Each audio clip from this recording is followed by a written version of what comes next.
Welcome. This is Amy Sandler from Radical Candor. I'm the lead coach and podcast host at Radical Candor. And we are kicking off a new series of Radical Candor Coffee Breaks focused on wellness at work. And we have a very special guest to kick off this first version of our coffee chats. And this is Michael Norton from Harvard Business School joining us to talk about the ritual effect from habit to ritual, harness the surprising power of everyday actions. Welcome, Mike. Thanks so much, Amy. Yeah, and so even just noting, the book is apparently by Michael Norton, but Mike Norton, you are one and the same author of The Ritual Effect. It would be amazing if I weren't, but okay, but I am. All right, just it's excellent. A huge mix-up on the. Yeah. So you are, in addition to being both Mike and Michael Norton, you're a professor of business administration at Harvard Business School. You've done research on what I think is a pretty impressive mix of topics: the hazards of humble bragging, the rewards of matchmaking. You co-authored a book called Happy Money with Elizabeth Dunn. So there's actually so much else that we could talk to you about. But today we wanted to focus on your newest book, which just came out April 9th, just yesterday. Is that right? Yeah. Awesome. So it's The Ritual Effect. That's what we're talking about. And so I thought, since we're talking about the ritual effect, before we get into the what's and the whys and the hows, what if we start by doing a little ritual? Great. What might that be? Do you have an idea how we could start? Super quick one is when something bad happens or you worry that you tempted fate somehow and you decide to knock on wood. Everybody knock on wood right now at your desk. Okay, so when I do that in an audience, what happens is about half of people knock twice and half of people knock 3 times, and no one knows why at all. But the people who knock twice look at the 3 knock people like, have you lost your mind? Yeah. And the 3 knock people look at the 2 knock people and they're like, do the 3rd knock. You're going to ruin the whole thing. Yeah. And so these funny little rituals that we have, we use perfectly rational people use these to try to kind of manage an emotion. In this case, it's, oh my God, I tempted fate. We need to do something. And we have our way of doing it. And sometimes when other people have a different way of doing it, I mean, what could be sillier than the number of knocks? We care. Our rituals have a lot of emotion and meaning in them. And that was one of the starting points for the whole research, which is why is there so much emotion sometimes buried in these really, really simple actions? I love hearing about that framing, almost the origin of your research. One of the things that I wanted to mention, and just you talked about how, the 3 knockers might look at the 2 knockers a little bit. By the way, I didn't hear because I was so busy focused on my own knocking. I'm a 3 wood knocker, apparently. Were you 2 or 3, Mike? And are we going to have to end this conversation right now? I am a 2, and I'm not happy. Okay. I mean, I'm going to be honest with you. Yeah, the only thing that might get us through this is that we are both Red Sox fans, because otherwise I don't know if we'd be able to bridge the gap between knocking 2 and 3 times. But this is something that you actually get into in the book in terms of how we look at people differently based on the rituals that we've either acquired or have built sort of DIY ourselves. But I thought, just to kind of double click on what you were talking about with why you even started writing this book. So you described yourself as a ritual skeptic. So what does it mean to be a ritual skeptic who finds himself writing a book called The Ritual Effect?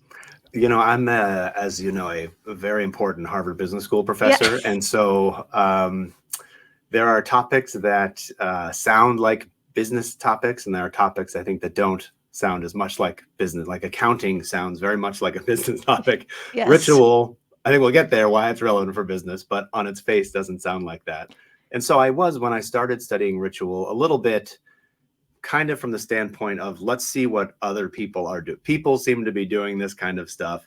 I'll study from my exalted perch, what people are doing. And I sort of had that in mind, not in a negative way, just in a way for me. And the biggest thing that happened to change my mind was that my wife and I had our daughter. And if you've ever had a child, what happens is you have the child, and then they say, take the child home forever. That's what they say at the hospital.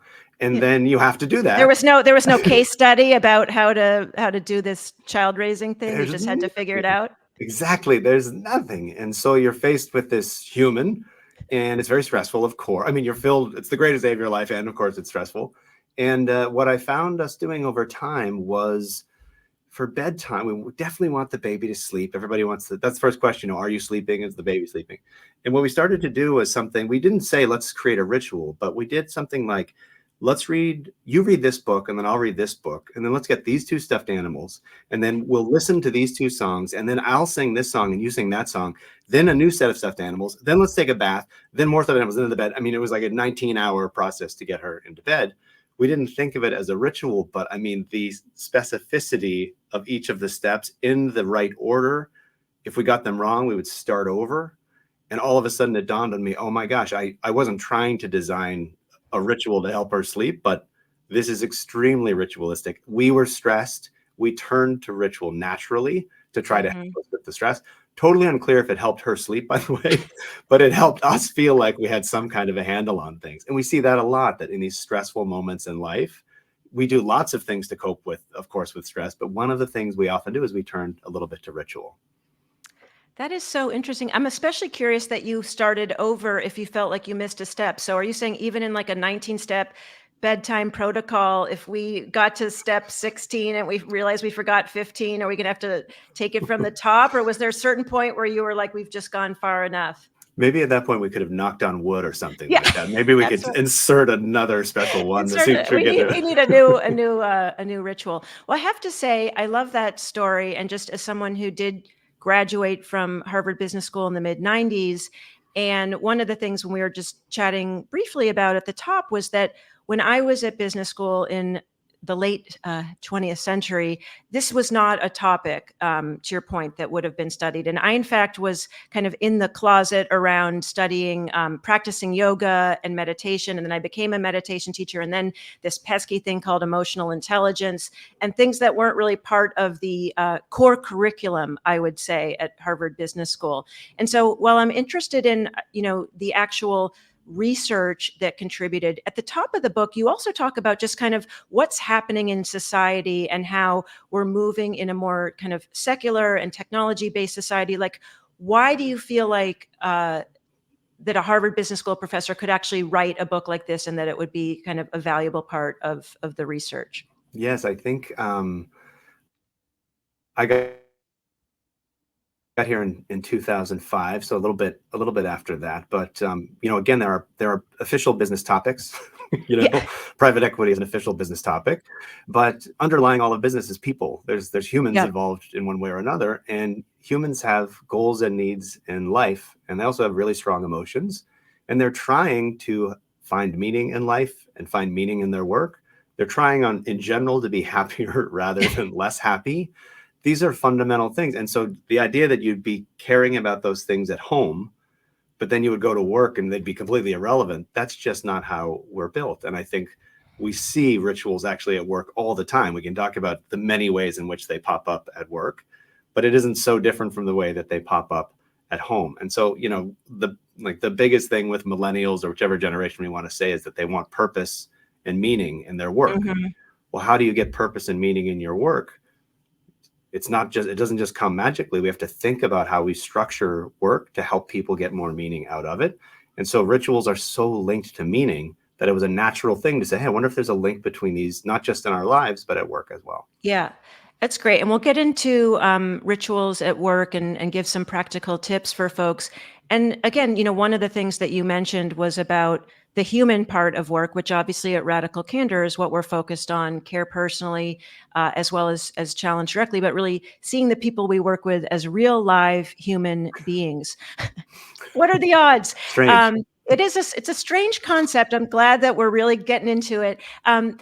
One of the things that you talked about, even in your description of going into sort of, I was doing this as a ritual, even in the subhead of your book, like what is the difference from your perspective and what the research shows about ritual versus habit? Can you break that down for us?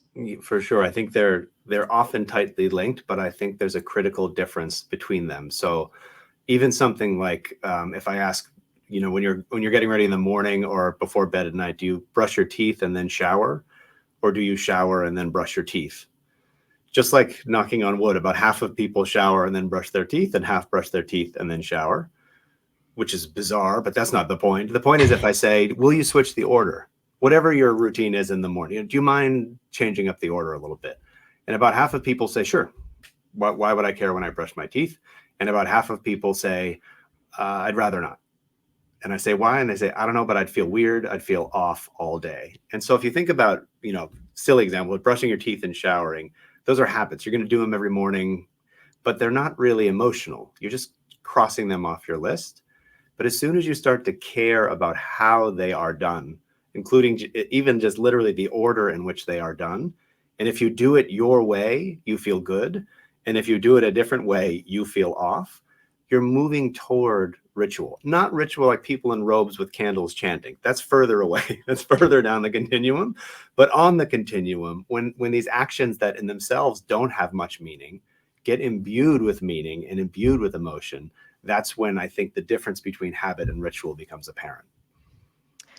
So interesting. And when you talk about kind of something imbued with emotion, there was some really interesting research in the book that you have around actually, sort of the number of emotions, and realizing there's a much richer palette of emotions that we all experience in the day. You had a quote, I believe, the intrinsically emotional nature of rituals gives them their animating power, and you call rituals emotion generators. And so it's interesting.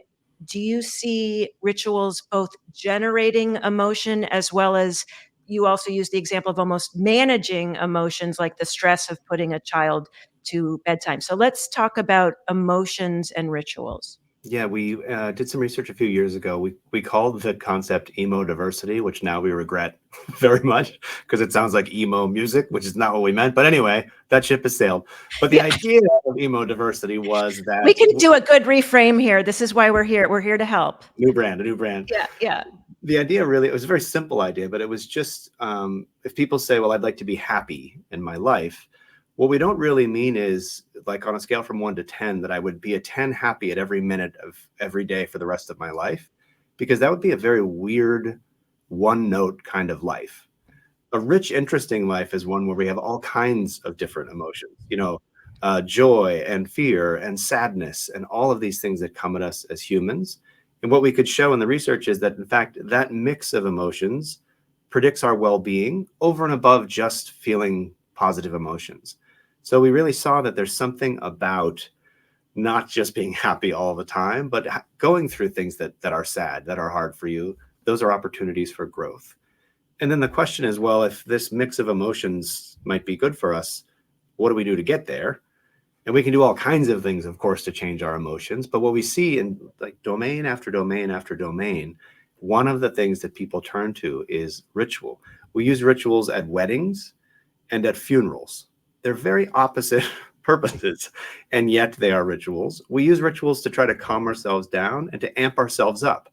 The complete opposite goal, using the same tool. And that's why I refer to them almost as emotional tools, because we often deploy them in order to feel a certain way. And even things like really, really hard to get emotions like awe, which is an amazing emotion to feel. You know what it feels like to experience awe. And I could try to drive to the Grand Canyon every day, and look out and experience awe, but I don't have time. Ritual often is involved in provoking feelings like awe. So across all of these ranges of experiences, we see them really linked with this range of emotions. Yeah. Well, speaking of awe, we just had this experience this week of, millions of people flocking to experience the solar eclipse around the world. And there wasn't just the individual experience of awe, but so much of it was actually the collective experience. And you talked about that quite a bit in the book. So, kind of while we're talking about awe as one emotion, what is it about the collective nature of rituals that almost maybe exponentially advances the emotional generation? Yeah, when we think of the word ritual, often it is this kind that come to mind, the collective kind, the communal kind, with history passed down, maybe through religious tradition or cultural tradition. And they do really bond people together. We see in our research, in fact, if we take random groups of people and have them engage in a ritual, or other people don't engage in that ritual, just having done that actually can bond people together a little bit. Not the way we're bonded with members of our faith or something like that, but it happens there. And so there's this really tight link between ritual and feeling close to other people. Families have rituals, romantic couples have rituals, work teams have rituals. All of these are associated with this feeling that we're not just random individuals, but we have something in common and we are a collective.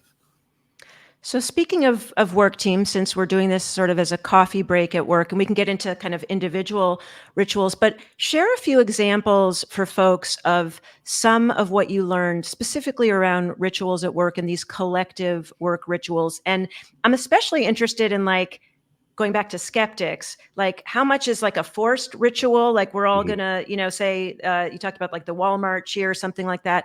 Where's that balance between kind of individual and collective ritual? When I go into a company and even just say the word ritual, you get the first thing people think of is like corporate retreats and trust falls and stuff like that, or rope courses. There's, it's terrible. Yeah. I mean, the eye rolls are just like eyes are falling out of heads. The eye roll is so profound. I think it's actually funny that when companies announce this sort of stuff, all the employees are eye rolling in unison. And so there is something funny about their bonding at your expense, which maybe isn't ideal, but it is in fact bonding. But you're absolutely right. That I can say as a facilitator, I'm happy to be the reason why everyone's come together to give an eye roll towards me. Exactly. Parents can do this too by being arbitrarily unfair, and then the kids bond together, against the parents. We all have these little strategies, I think. I think those can work, even the forced kind. But what we see in the research is the ones that teams really seem to like are the ones that they generate themselves. And I don't mean they generate, a 4-hour clapping and stomping routine. They're very subtle things that teams come up with that show them that, number one, they're a team. Number two, they care about each other. And number three, they're a little distinct from other teams as well. It's, this is the way we do things in our team or in our group. And such a simple example, but it stuck with me and it always comes to mind. This person wrote, on my team at work, what we do is we have lunch together every day. And each day, one person is in charge of lunch. So, and they even mapped it out. It was like, this person does Monday, this person does Tuesday. They had the whole thing. And if you think about it, it's just lunch. We're all going to eat lunch at work. It's not really like a big deal. It's just lunch. But what they've done is one day of the week, you take care of the entire team. And the other 4 days of the week, someone on the team takes care of you. It's the same amount of money, the same amount of calories, everything is the same. But they've created this thing that means something to them. And what it is it's a team that we care about each other.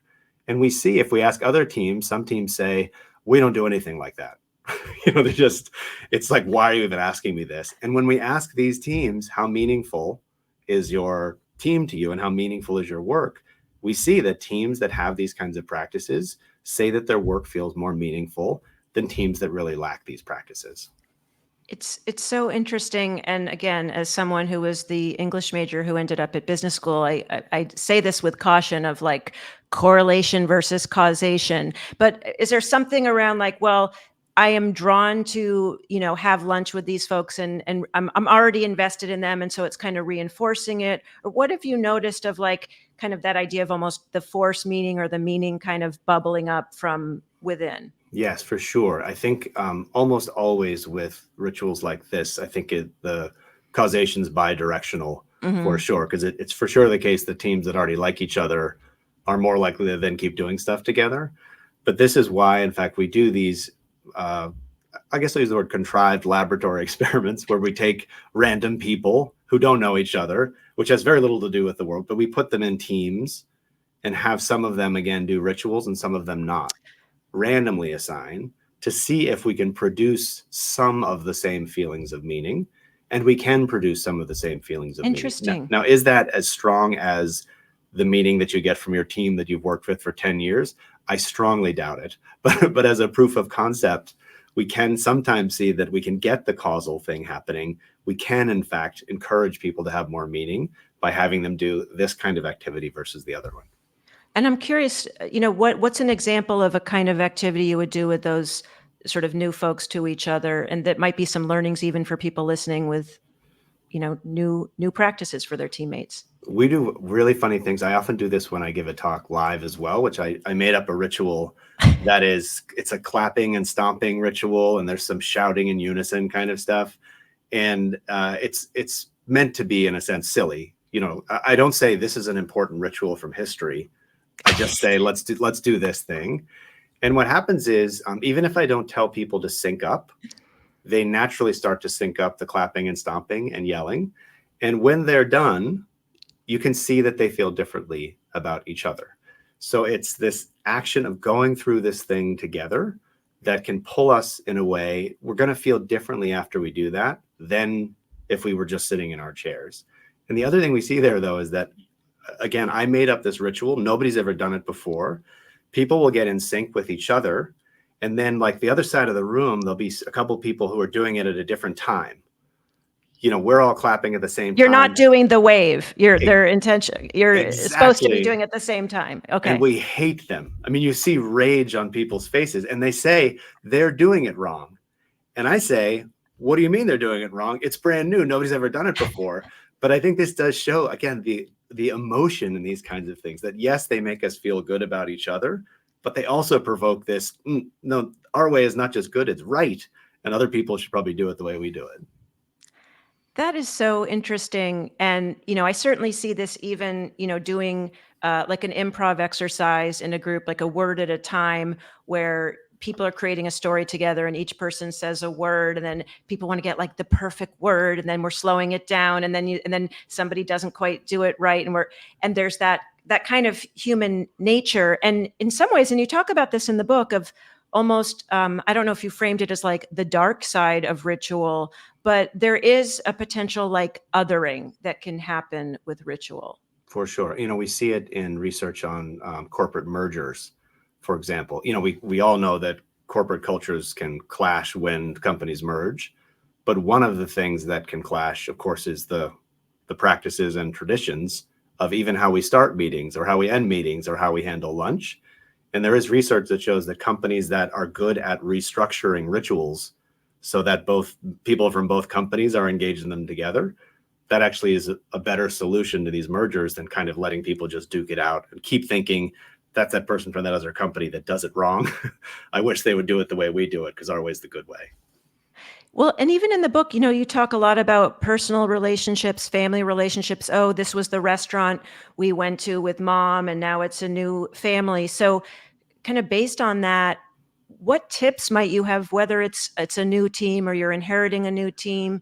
And how do you, as a manager or leader, kind of find out, like, what are the rituals? What's a new ritual we co-create? What's a sort of vestige of a ritual we want to bring in? Like, how should people think about that? Yeah, in fact, the research on blended families is really instructive, because you have, kids from two different families, and now their parents have married. It's like the Brady Bunch, except for real. So it's hard to get it together, and you find that families that manage it well, what they do is they take some traditions from one family and some from the other family, bring them into the new family, but then critically create some of their own as well. And for the kids, what they feel like is a connection to the past, which was important. That's their family, but also a connection to the new family, because we're coming up with new things together. And I think very similar logic can happen with teams, which is not just clap and stomp when I tell you to, but what was important to you in your last company? Well, let's think about that. What's important to us now? What could we do together? It's often things, I mean, if you tell teams to do a ritual, again, eye rolls. But if you say, can you think of things that you do that are a little different from other teams, that reflect who you are? Or do you have inside jokes? Or do you have little, things that you do after work? Most teams can say yes. And those are the kinds of things that can be built into team rituals. They're sort of there under the surface, and teams will surface them a little bit more and own them a little bit more.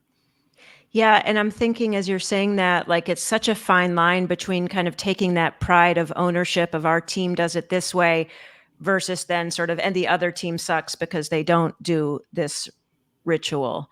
Have you found any teams that kind of do that well, where they both have that kind of sense of pride, but it's not excluding other groups? It's the research shows that one thing that's super important is that the groups have commonalities unrelated to their practices, in other words. So this is not a good example, but well, that team does it this way and our team does it this way. But I like the Red Sox, and there's two people on that team that like the Red Sox. So I have some connections still, and that can help me to tolerate difference in practices. If there's another route to similarity or another route to a relationship, it almost is a buffer against the negative consequences that you just mentioned. Yeah. And how, when, it sounds like, I'm curious, was the research that you did primarily with in-person groups? Because you write quite a bit about like the shift, working from home and hybrid environments, which we'll get into in a moment. But I'm curious, just even with your research, how did COVID and the pandemic even impact that?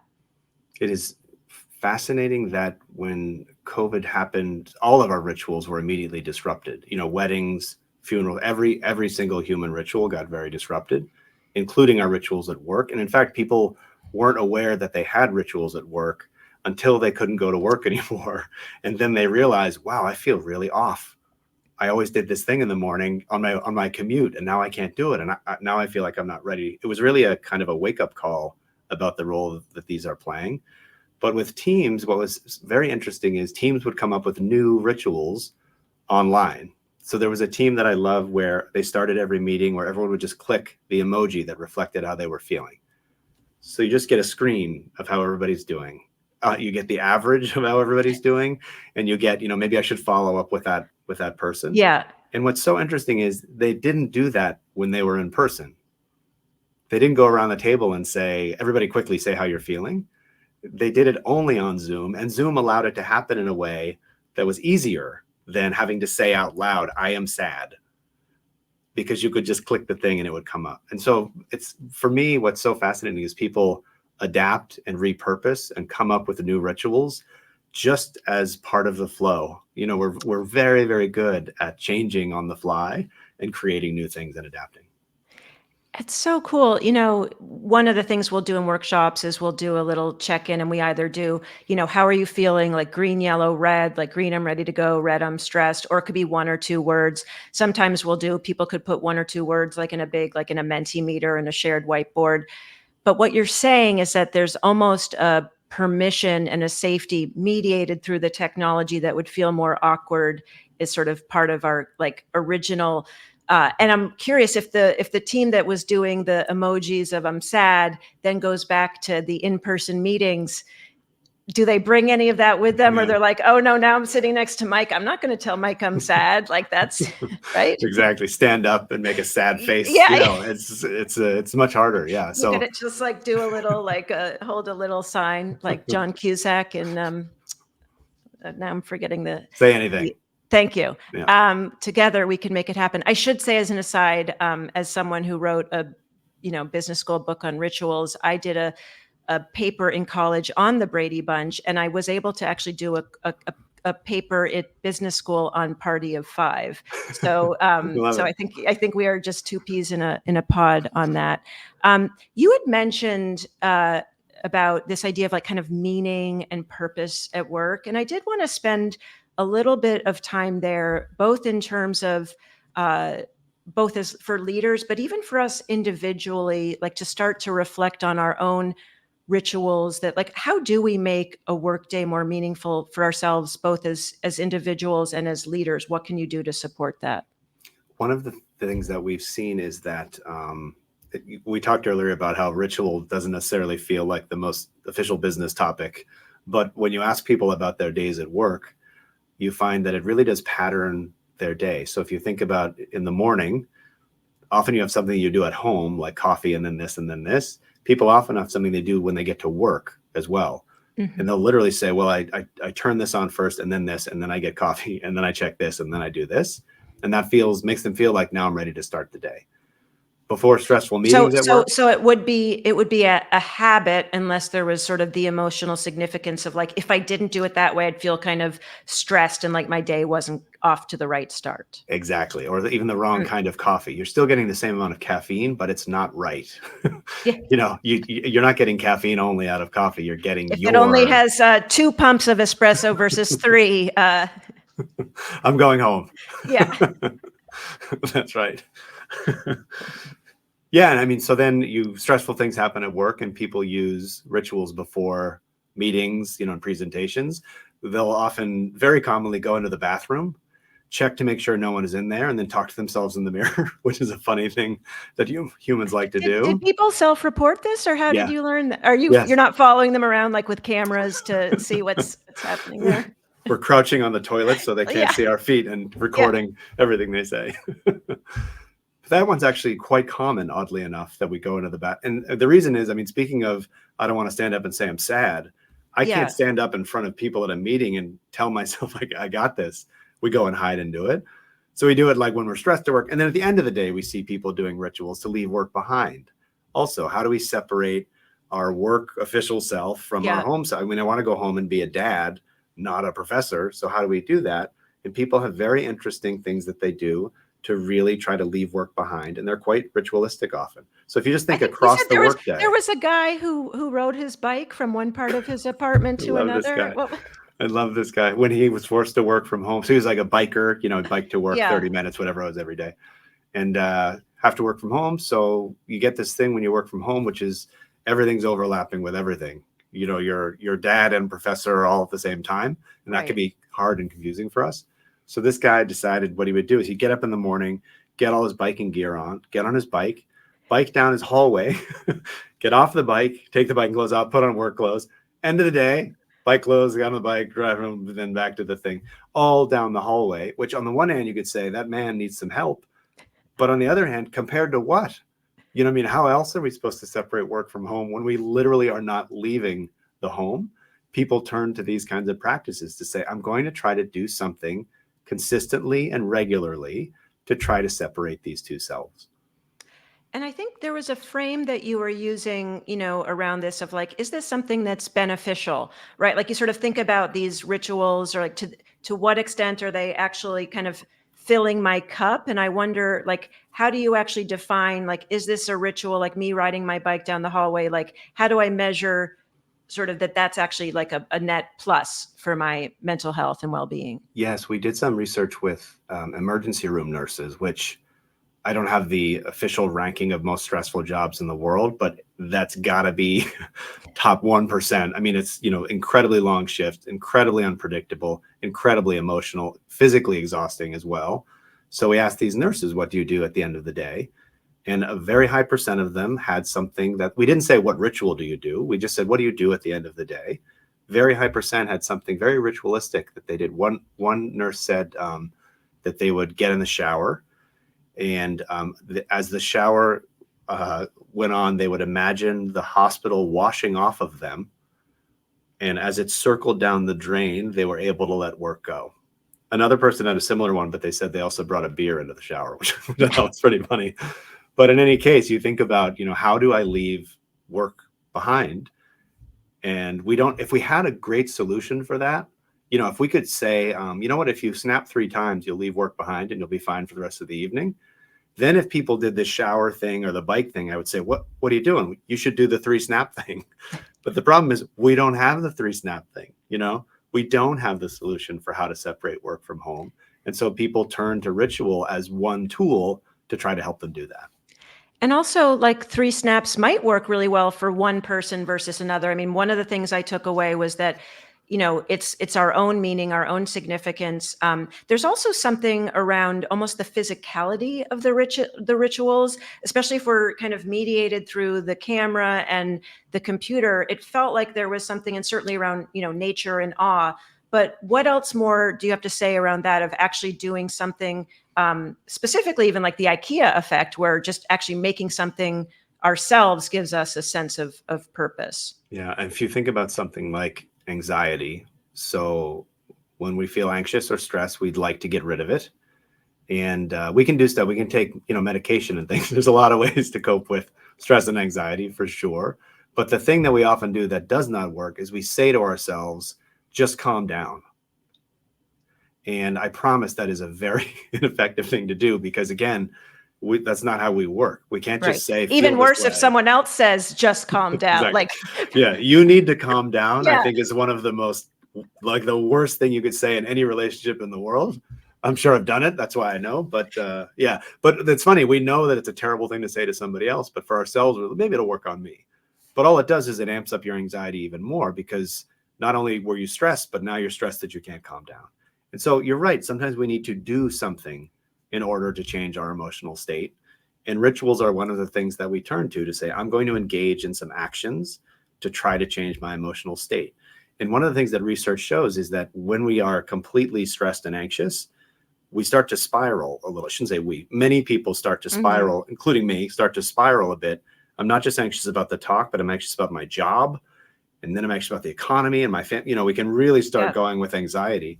And rituals can help us. They almost they take up bandwidth, where it brings me right here. I'm going to do my ritual, and I don't have the resources to spiral as much as I might otherwise. And in that alone, these actions can be helpful. Just to really reiterate that, as someone who teaches mindfulness, and really what are the ways in which, not just in a cognitive way of being present, but really absorbing ourselves in something similar to flow, where I'm so embedded in what I'm doing in the moment that I can somewhat push out those other stressors. I wanted to touch on a question from Ira Renfrew. Thank you to Brandy for putting that up. How can leaders in an organization promote the organic development of more lasting rituals, especially around employee bonding, which we know has really suffered the past few years? Yes, please don't watch like a TED Talk or something and come into work on Monday morning and gather everyone up and say, I watched a TED Talk. One of the managers that is most hated in the world is the manager that does things like that. I heard a podcast, or I saw this thing, and now we're going to do things like this, for the rest Unless it's Radical Candor, of course. No. That's right. At least don't say it was a yeah. Because as we said, but it's sort of this idea of like flavor of the month, and now I'm like imposing it on the group. Exactly. And we know this person's going to come in 2 weeks with something else. So we know it's not lasting. To the question, we know that it's not something that's going to stick, that we're not really committed to this. We're just trying to do a quick fix and see if we can get a little bit of something, this week kind of thing. So first thing is just don't frame it like that. And also typically don't mandate. In other words, don't say, here's what we're all going to do from now on. Some people are okay with that, but many employees react really negatively to those kinds of rituals. But it's, I think, giving teams the space to think about their own practices and then think about what's important to them. I mean, literally, what do you value and what practices can you put into place that reflect those values? The team that gets lunch for, each person gets lunch for the team once a week. Very simple ritual that they have, but they're showing, again, we take care of each other. My family, before dinner every night, we say something that we're grateful for. It takes a minute. It's not like a 12-hour, ritual that we have to do, but we're saying gratitude is really important to us. We should be grateful. And that came from, it wasn't like someone said, every parent must do gratitude from now on at dinner. Yeah. We do that because that's important to us. Another family might do something different. So this idea, I think, that you give teams the leeway and time to think about it and develop things themselves. And then teams often have fun with it and even get a little silly with it, because it's kind of a silly thing to do, but not in a bad way. And that's all fine as long as they're building it themselves. But the thing is, I just want to say that what the research doesn't show is, like, what it is? It's 6 claps and 3 stomps. You know what I mean? Or, and 4 stomps doesn't work, or something like that. As you said, even 3 snaps might work for someone. And if we had discovered that, it would have been amazing. If we discovered specifically, if you turn around 6 times, you have meaning at work. And that is just not how these things work in the world. There is this sense of making it yourself that comes to be important. Well, and to that point, I mean, what I hear you saying, to extrapolate from the family, if gratitude is a value that's important at the family, so I'm thinking of an organization, like, what are your sort of top cultural values? And then how do we express it? Like, how as a team do we want to express, the value of thank you, of gratitude. We're going to do it this way. How do we show care personally? Oh, hey, let's get each other some lunch. So there's something about maybe some directional guidance at a high level, and then really the implementation is individual and collective. And I could imagine, a team meeting where teams come up and say, hey, here's how we're doing our gratitude ritual, and here's how we're doing this ritual. Have you seen any teams that do that, where they have like meetings where they kind of share best practices to get a little, just to throw some Harvard Business School in there?